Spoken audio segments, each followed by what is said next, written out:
Bendito sea el dulce nombre de Jesús. Hola, amado. Dios te bendiga.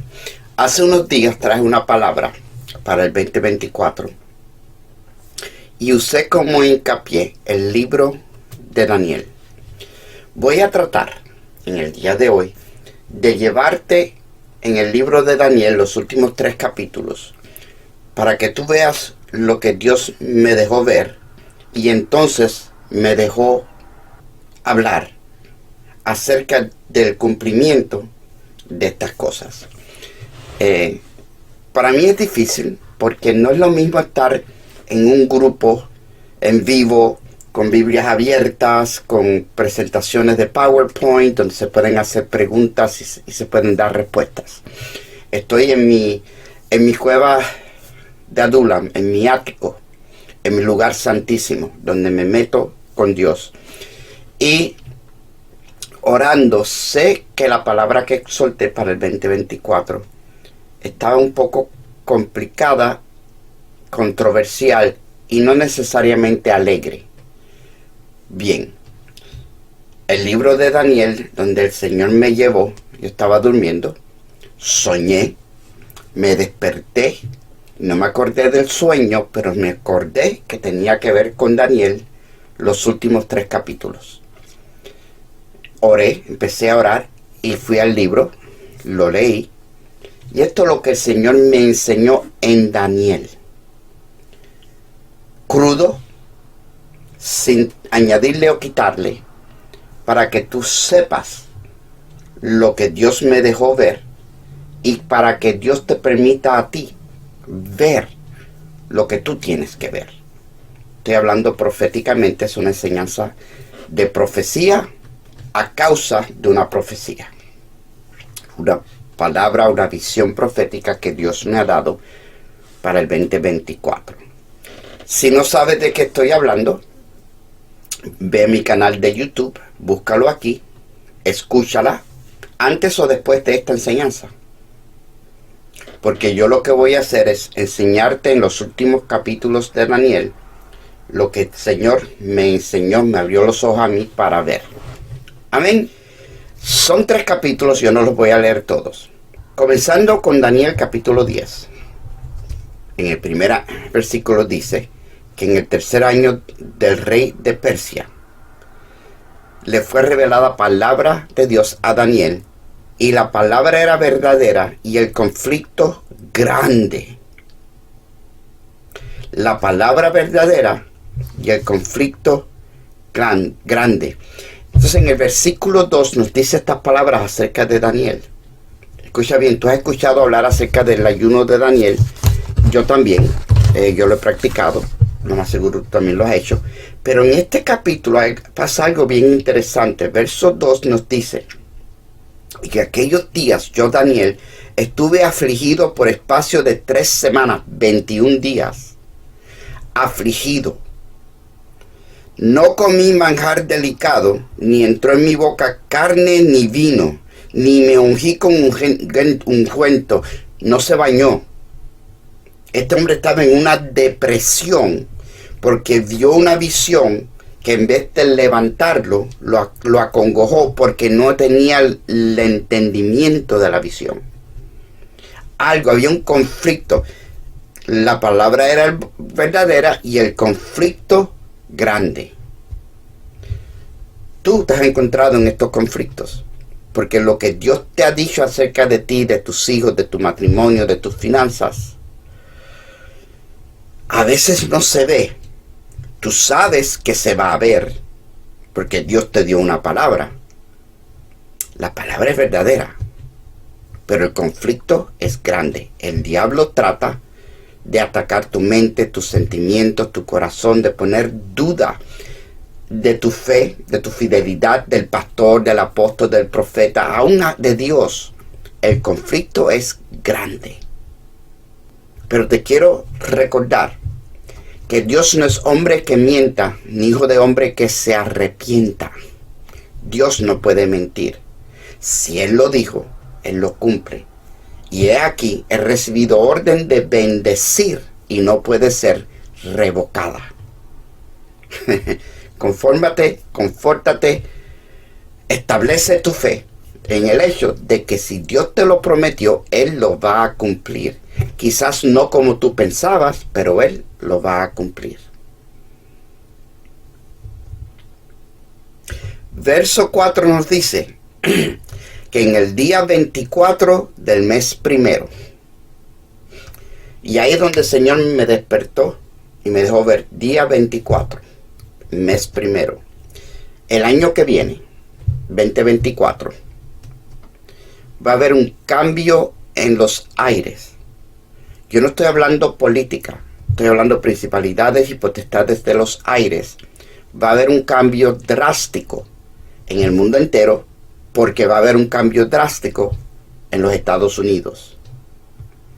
Y en Daniel, lo que el Señor me ha estado hablando y enseñando, el Señor me lo fue confirmando mientras yo me metí en este libro, buscando su rostro y buscando claridad en lo que Él me estaba enseñando. Continúo leyendo. En el verso 7 dice que solo yo, Daniel, vi aquella visión. Él vio una visión de un hombre que no se identifica muy claro. No es necesariamente Gabriel. Puede ser tipo del Espíritu Santo. Vino a donde él después de 21 días que él estuvo en ayuno y en silicio, pero no porque se separó para Dios, sino porque lo que él había visto lo tenía tan acongojado que no podía comer. Me imagino que no podía dormir. 21 días. Entonces aparece una visión. Él está enfrente de un río y tiene una visión y dice: vi aquella visión y no la vieron los hombres que estaban conmigo, sino que se apoderó de ellos un gran temor y huyeron y se escondieron. Y aquí mira esto: quedé pues yo solo y vi esta gran visión, y que no quedó fuerza en mí. Antes, mi fuerza se cambió en desfallecimiento y no tuve vigor alguno. Hay veces que lo que Dios te manifiesta te desmoraliza, te tumba. Lo que tú estás viendo te quita el vigor, pero lo estás viendo porque Dios te permite verlo. Tu situación matrimonial, tu situación económica, tu situación de salud, la situación con tu familia, con tus hijos, tus hermanos. A veces esas visiones, en vez de fortalecernos, nos quitan la fuerza. Pero entiende que cuando Dios te enseña algo, es para que tú ores, porque cuando tú oras, Dios hace algo. Esta es la confianza que tenemos en Él, que si pedimos cualquier cosa de acuerdo a su voluntad, Él nos oye. Y sabemos que si nos oye, tenemos la petición que la hagamos hecho. Esa es nuestra confianza. Cuando Dios te empieza a enseñar cosas que están mal, aún con tu propia salud, no te desanimes. Dios te lo enseña para que tú lo puedas arreglar. ¿Y cómo yo arreglo un cáncer? Orando.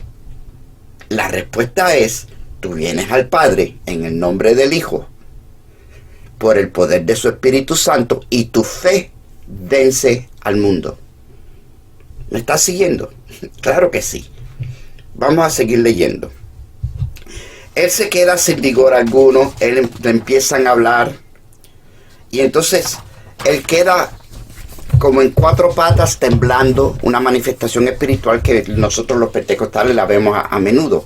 Gente que tiembla, gente que cae de rodillas. Unos lloran, otros se ríen, otros gritan, otros brincan, otros saltan. La manifestación del Espíritu Santo te va a tocar a ti de acuerdo a quién tú eres y lo que Él está haciendo. Y la mía para ti va a ser rara. La tuya para mí va a ser rara. Bueno, para mí no, porque ya el Señor me ha curado de esos espantos. Yo he visto tantas cosas locas, pero he visto el resultado de lo que el Espíritu Santo hace cuando pone a una persona a brincar o a temblar, o lo tira en el piso y en el piso empieza a temblar. No necesariamente son demonios. ¿Entiende esto? Daniel, uno de los hombres más santos que hay en la Biblia, Cuando tuvo la visión, se espantó, se quedó sin fuerzas, cayó al piso como muerto. Después alguien lo tocó y quedó en 4 patas, temblando, hasta que vino uno semejante al Hijo del Hombre. Y lo tocó y le dijo: Daniel, ponte de pie. Y Daniel le dijo: yo no puedo escuchar tu voz mientras estoy así. Mira qué interesante. Yo no puedo escuchar tu voz mientras estoy así. Dijo: no, claro que no. Pues entonces le restauró su vigor y le habló. No le habló durante la experiencia. Lo preparó en la experiencia para hablarle. Mira qué tremendo. Yo sé que te estoy ministrando. Déjate usar de Dios.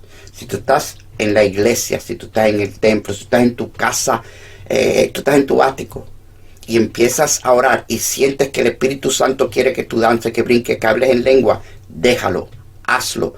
Métete en la dimensión de Daniel. Me inventé un nombre.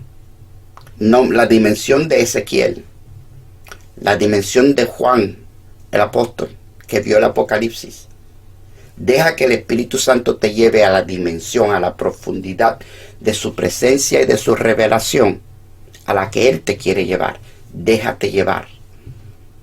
No vas a salir de ahí un profeta, pero vas a tener la experiencia de un profeta, porque Dios te va a enseñar lo que tú necesitas ver y te va a hablar acerca de lo que necesitas hacer, aún en la privacidad de tu intimidad con Dios.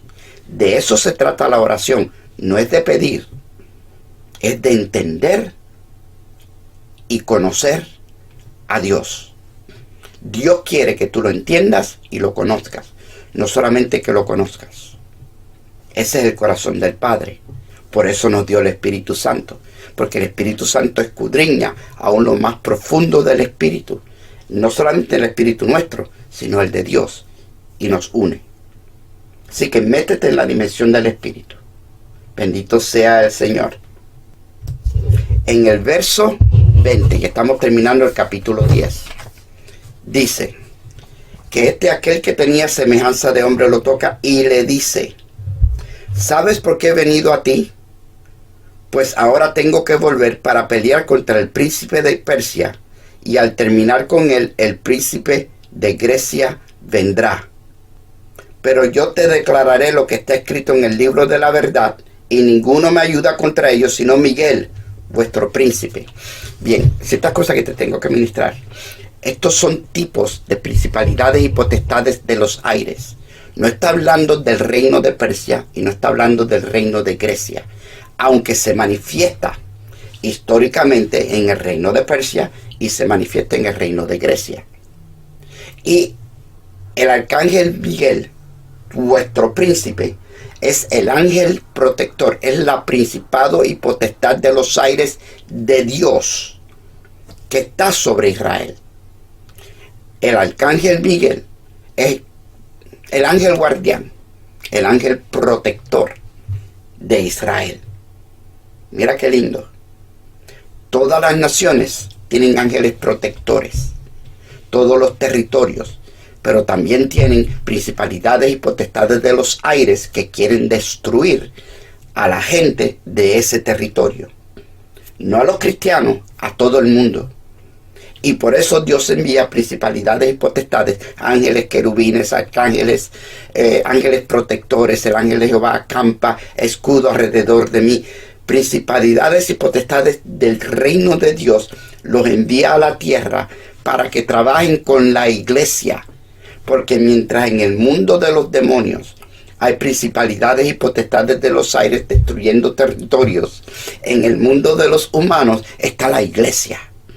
Los representantes de Cristo, los hombres y mujeres que tienen el Espíritu Santo, y los ángeles nos ayudan.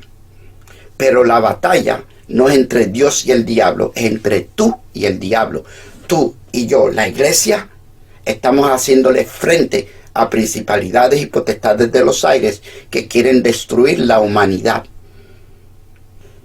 En toda área hay principalidades y potestades de los aires. Y hombres y mujeres llenos del Espíritu Santo están limpiando esos aires. En Newark, por ejemplo, cuando yo me mudé a la ciudad de Newark, Newark era la ciudad de más crimen en todo Nueva Jersey. Era la basura más grande.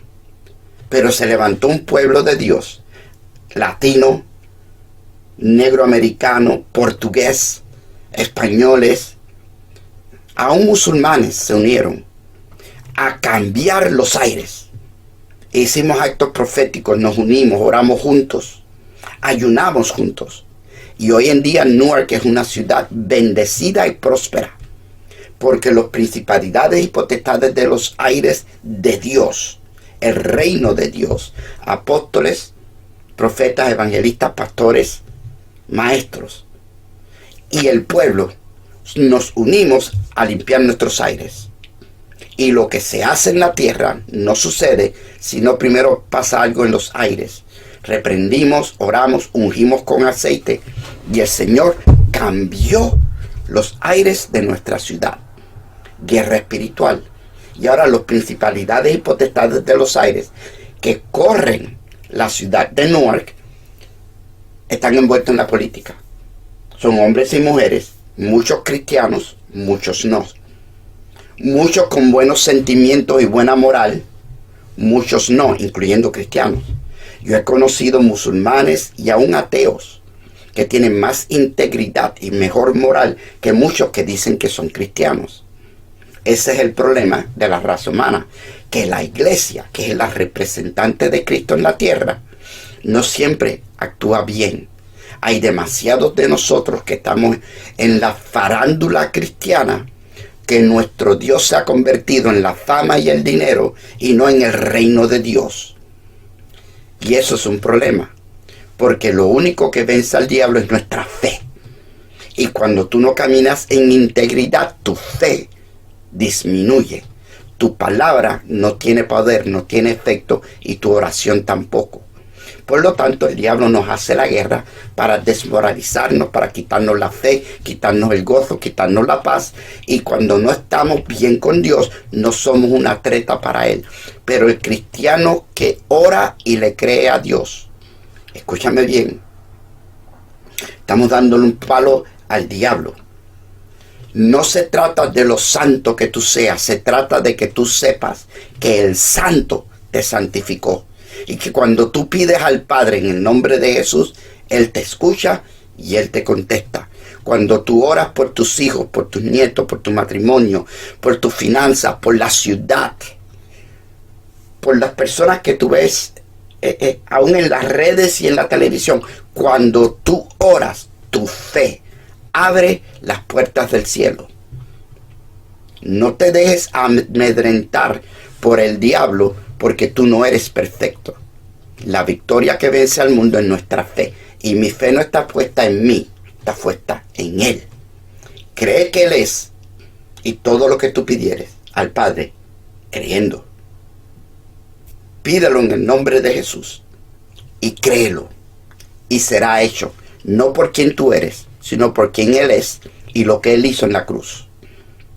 Fe. La victoria que vence al mundo es tu fe. No pierdas tu fe, no pierdas el amor, no pierdas la esperanza. Claro que no vamos a perder nada, pero sobre todo, no dejes que el diablo ataque tu fe. Bendito sea el Señor. En este pasaje, el personaje, el ángel, la visión, aquel ser que levantó a Daniel que estaba temblando, le dice: he venido a ti, pero se me pararon en el camino el príncipe de Persia, y al terminar con él, el príncipe de Grecia vendrá. Viene uno primero y le hizo la guerra y no lo dejó pasar por 21 días. Después él le dice, el ángel le dice: amado del Señor, desde que tú hiciste la oración, tu oración fue contestada, pero se tardó 21 días humanos, porque hubo un principado llamado Persia que no me permitía pasar. Y Miguel se quedó peleando, porque nadie me ayuda excepto Miguel. Este personaje y Miguel son los que le hicieron frente al rey de Persia, y saben que cuando terminen con él viene el rey de Grecia. Hay dos principados en los aires sobre donde está Daniel, representando el pueblo de Dios, que están peleando para que Daniel no reciba respuesta. Están afectando los gobiernos de la tierra. En estos 3 capítulos hay cambios de rey, creo que 2 veces. Y por eso te estoy ministrando esta palabra. Cambio de gobierno. Los Estados Unidos entran en un cambio de gobierno. Y hay 2 gobiernos que están, 2 espíritus, 2 principalidades y potestades de los aires que están envueltas en el gobierno de los Estados Unidos. Persia y Grecia. Persia era una nación de personas prepotentes, violentas. Su fondo histórico viene de los medios, después medio Persia. Ellos conquistaron Israel, conquistaron muchos pueblos. Pero una cosa peculiar acerca de Persia es que Persia era bien violenta. Persia era bien cruel y era bien corrupta. En Persia, si tú eras de los grandes, tú podías comer bien, podías tener mujeres, podías tener banquetes, podías tener orgías, pero si tú eras del vulgo, tú no podías. Ellos te mantenían oprimido, porque en Persia hay los élites. Hay un grupo que ellos son los que gobiernan y el resto son esclavos nuestros para servirnos a nosotros. Y cuando se quedaban sin esclavos, iban y conquistaban otras tierras porque necesitaban más esclavos. Si tú no cuidas a tus esclavos, se te mueren. Y en esos tiempos Persia tenía la prepotencia que solamente aquí se hace lo que decimos nosotros. Cuando tú lees el libro de Daniel, te encuentras muchos de estos reyes que tienen esa mentalidad de Persia. Entiéndeme, yo estoy diciendo Persia porque es lo que dice la Biblia, pero un principado de los aires se puede manifestar en cualquier otro país que no sea Persia. Es el mismo principado, es el mismo espíritu, la prepotencia, la tiranía. Aquí mando yo. Lo hizo en Cuba, lo hizo en Venezuela, lo estamos orando que no suceda en Argentina, trató de hacerlo en Ecuador. Son tantas. En México ha pasado 2 o 3 veces. En África, a cada rato se levanta uno más prepotente que el otro y tumba el gobierno que hay y se pone como rey. En Haití lo hubo por mucho tiempo. Me acuerdo, creo que se llamaba algo POC. ¿Te acuerdas de Idi Amin? Los Khomenis. En todo el mundo árabe y musulmán se levantan personas que ellos son los reyes. Saddam Hussein era el imperio. Y toda su gente que trabajaba con él podía hasta violar niñas en la calle. Y con impunidad nadie se lo impedía. Hay un espíritu de prepotencia. Yo soy el que digo lo que se puede y no se puede hacer.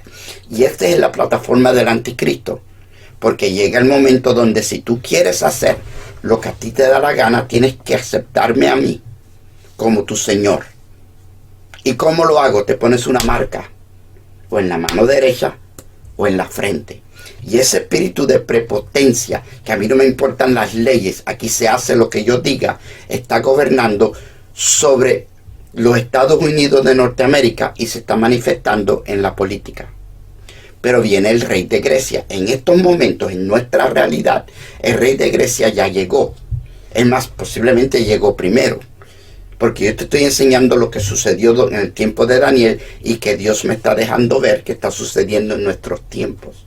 Y hay un principado y potestad de los aires que se llama Grecia. Cuando tú leas Daniel, si lo quieres leer después, y con un compendio bíblico y un diccionario, te vas a entretener y va a ser bastante instructivo. Porque vemos que Alejandro el Grande, Grecia, entró en la escena. Su madre le dijo que él era divino. Y él se lanzó a conquistar el mundo y lo conquistó. Y Alejandro el Grande tenía esta peculiaridad. Mira a ver si tú la ves en nuestro sistema americano político. Alejandro entraba y conquistaba una nación y le decía a esa nación: tú no eres mi esclavo, tú ahora eres parte de nosotros somos inclusivos. Yo solamente demando de ti 2 cosas. Una, es que tu ejército pelee por mí. Y 2, que aprendas a hablar griego. Tú tienes que hablar nuestro idioma. Tú no puedes decir pro vida, tú tienes que decir antiaborto. Tú no puedes decir que el homosexualismo es pecado. Tú tienes que encontrar el pronombre correcto para que nadie se ofenda. Tú tienes que hablar mi idioma. Y ese pueblo se unía a Alejandro, y aunque eran una entidad aparte y eran ellos, el ejército de ellos peleaba para Alejandro e iba y conquistaba otra tierra y le hacía lo mismo. Tú tienes que tomar nuestro sistema. Tú tienes que hablar nuestro idioma. Tú tienes que respaldarnos con tu ejército. Y era bien inclusivo. Entonces tenía varias naciones que trabajaban con él, que lo respaldaban a él, que lo idolatraban a él y seguían. En este caso, en Estados Unidos no hay un él. Lo que hay es un espíritu de perversión y de permisividad y de inclusividad, donde no importa la asquerosidad que tú practiques, el ejército tiene que aceptarla y todos vamos a hablar el mismo idioma. Un dato interesante: Alejandro el Grande, el Magno, conquista el mundo, y porque él demandó que todo el mundo hablara griego, cuando vino Jesús, Dios lo usó. Lo que el diablo quiere usar para maldición, Dios lo convierte en bendición. Y Dios usó el hecho de que todo el mundo hablaba griego para escribir el Nuevo Testamento. El Nuevo Testamento está escrito en griego porque todas las naciones hablaban griego. Mira lo que nuestro Dios hace en medio de una catástrofe como la que te estoy describiendo. Dios siempre está metido en el asunto. Acuérdate que aunque el mundo entero está bajo el poder del maligno, el mundo no le pertenece al maligno, le pertenece a Cristo. Le pertenece al Cristo y nos pertenece a nosotros. Y por eso estamos llamados a ir a salvar al mundo. No al mundo político, no al mundo de la farándula, no al mundo económico, a las almas que están siendo engañadas por estos dos principados y potestades, por Persia y por Grecia. Nuestro testimonio no es defender ni a Persia ni a Grecia, es defender a Miguel, defender a este hombre, este ángel que se le manifestó a Daniel con una palabra para hoy. Tu lucha es que esta palabra es certera, pero el conflicto es grande. ¿Cuál es la palabra certera? Que solo Cristo salva. Busca a Dios. Métete con Dios. Deja a María, deja a los santos, deja la religión, deja los ritos, deja los rituales y métete con Dios. Y no estoy hablando de ir a la iglesia, estoy hablando de ser iglesia, de buscar a Dios en tu tiempo personal y llenar tu lámpara de aceite. Bendito sea el Señor. Pasamos la página y estamos en Daniel 11. Espero que esto te esté bendiciendo.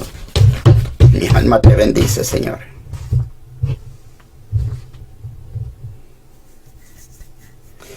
En el capítulo 11, Daniel dice que en el año primero de Darío el Medo estuve para animarlo y fortalecerlo.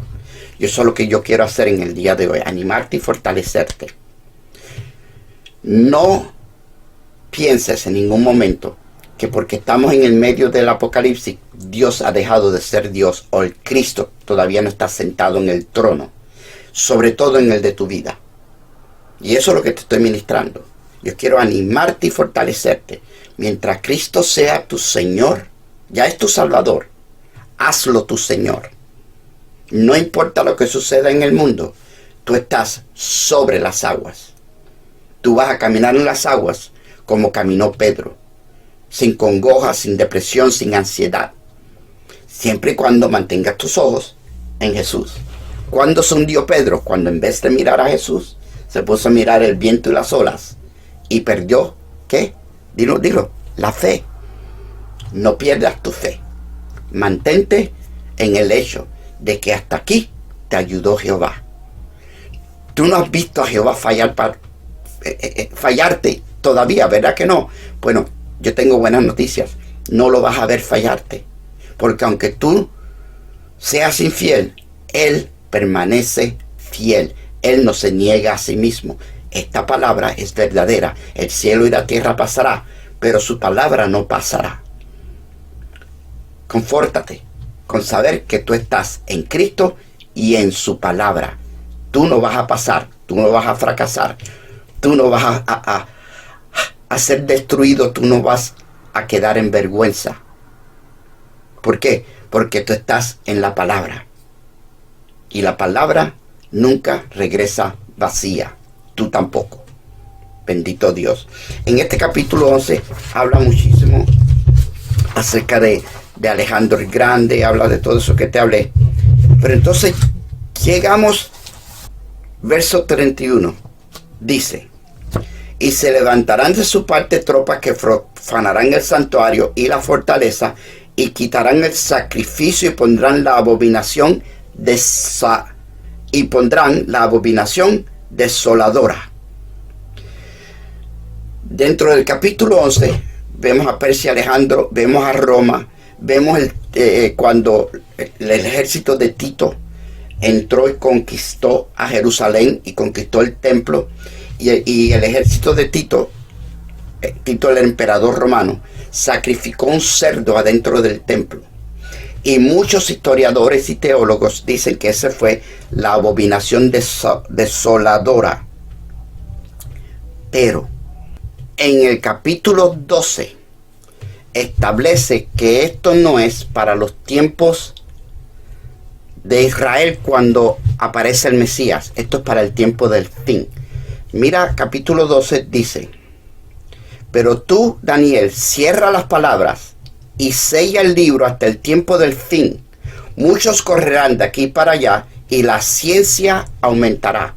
Y siempre hemos entendido que estamos hablando de estos tiempos. En este momento tenemos hasta inteligencia artificial. Tremendo. Lo que escritores y soñadores de ciencia ficción escribieron, hicieron películas, hoy lo estamos viendo. El tiempo del fin. Y esa palabra había sido sellada hasta este tiempo. Yo soy de los que creo que la abominación desoladora está por venir. En el momento que el templo fue destruido por las legiones romanas, se sacrificó un cerdo. Pero es mi opinión personal, teológica, que el templo, 70 años después de Jesús, no había presencia de Dios. Y tú no puedes blasfemar algo que no tiene presencia. Tú no puedes desacrar un templo que no tiene santidad. Ya el arca del pacto no estaba ahí. Los judíos habían rechazado al Mesías. Cuando fueron a crucificar a Jesús, gritaron: su sangre esté sobre nosotros y sobre nuestros hijos. Y a la séptima generación el templo es destruido. Nadie sabe si se llevaron el arca, si el arca estaba en el templo, si lo escondieron los levitas, si se lo llevaron a Roma o si nunca estuvo en el templo. Mira qué interesante. Cuando el sacerdote Zacarías, el padre de Juan el Bautista, era el sumo sacerdote y fue a entrar a ofrecer el sacrificio, el ángel Gabriel se le aparece en el incenciario, no en el lugar santo. No había presencia. Es posible que no había presencia de Dios en el lugar santo porque el arca nunca regresó de Babilonia. Te estoy hablando cosas profundas de conocimiento arqueológico, histórico, bíblico. Hay una posibilidad de que el arca del pacto no estaba en el templo. Por eso el ángel le habla a Zacarías acerca de Juan el Bautista, no en el lugar santísimo, sino en el incenciario, en el lugar de la oración. ¿Por qué Jesús se indigna cuando entra en el atrio y ve que lo convirtieron en un lugar de comercio si no había presencia? Porque el arca es Jesús. En el momento que Jesús entró en el templo, el arca del pacto, la presencia de Dios entró y se indignó de lo que ellos habían hecho, de este lugar en su ausencia. Son conceptos míos. Si estoy bien o estoy mal, lo vamos a arreglar cuando lleguemos al cielo. Asegúrate de que llegas. Y allá nos sentamos bajo una palma en una hamaca y le preguntamos al Señor. Pero esas posibilidades siempre han existido. Son cosas que una escuela teológica dice, esta dice esto, esta dice esto, esta dice esto, esta dice otra cosa. Pero esa abominación desoladora todavía no ha ocurrido, de acuerdo a mi evangelio. Eso viene con la presencia del anticristo. Es más, yo creo que el anticristo mismo es la abominación desoladora, que él se quiere sentar en el templo de Dios porque él proclama que él es Dios que ha regresado. Eso es lo que va a provocar posiblemente la batalla de Armagedón. No es aceite, son principalidades y potestades de los aires clamando por el trono que le pertenece a Dios. Y en el libro del Apocalipsis, en el momento de la batalla de Armagedón, es cuando Jesucristo regresa con poder y gloria a establecer su reino.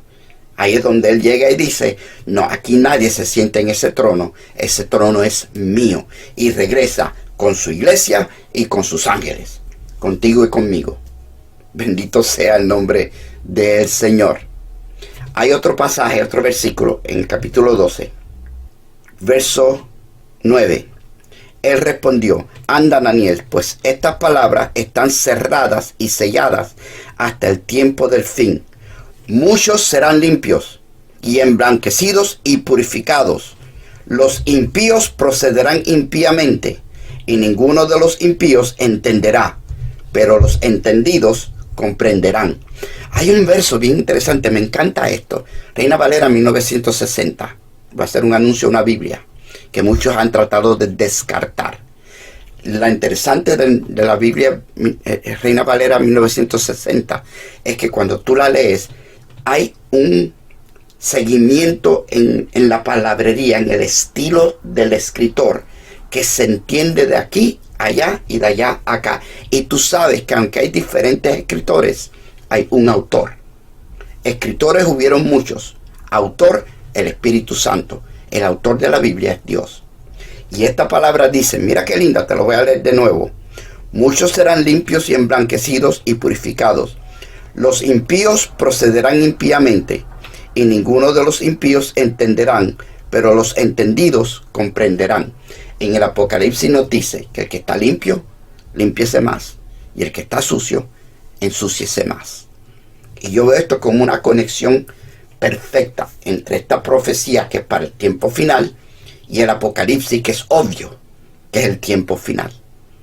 Y muchos serán emblanquecidos, y nosotros los entendidos comprenderemos la realidad de lo que Dios está haciendo contigo y conmigo y con el mundo. No nos será oculta, nos será revelada. ¿Cuándo? ¿Cómo? Creer en Jehová y estaréis establecidos, creer a sus profetas y seréis prosperados. Y escúchame bien, es posible que si yo te predico que va a ser cabeza y no cola, arriba y no abajo, y que todo te va a ir bien porque es tiempo de puertas abiertas y te vas a tirar en la piscina y vas a salir en un jacuzzi, tú te gustaría mucho más en mi predicación, pero eso no es la verdad. La verdad es que estamos en el Apocalipsis. Cristo viene pronto, y el que está limpio, límpiese más. Y el que está sucio, no te ensucies más, muchachos, acércate a Cristo. Todavía hay plazo, todavía hay tiempo para que tú te limpies y te llenes de aceite, para que cuando venga la manifestación, sea de Persia o de Grecia, te estés en victoria. Párate firme en tus convicciones de Dios. Bendito sea el Señor. En lo que queda del capítulo entra en números. En lo que sacan el sacrificio, 1335 días, etcétera, etcétera. Son, creo que 3 años y medio. Y cuando pones 3 años y medio son los 7 años del Apocalipsis de tribulación. No voy a entrar en eso, y no me gusta entrar en números porque nadie sabe el día ni la hora cuando Cristo vendrá. Y a veces nos ponemos a buscar estos números, y hay gente que se cree que ahora porque descifró los números, ahora te puede decir cuándo viene Cristo. Yo soy el único que te puedo decir con seguridad y exactitud cuándo regresa Cristo. Y déjame aclararte esto. Estamos esperando el rapto. Hay mucha gente en las redes diciendo que no viene el rapto. El rapto viene porque hay dos manifestaciones, dos descripciones de la segunda venida de Cristo. Como ladrón en la noche y como el rayo que se ve del oriente al occidente, así será la venida del Hijo del Hombre.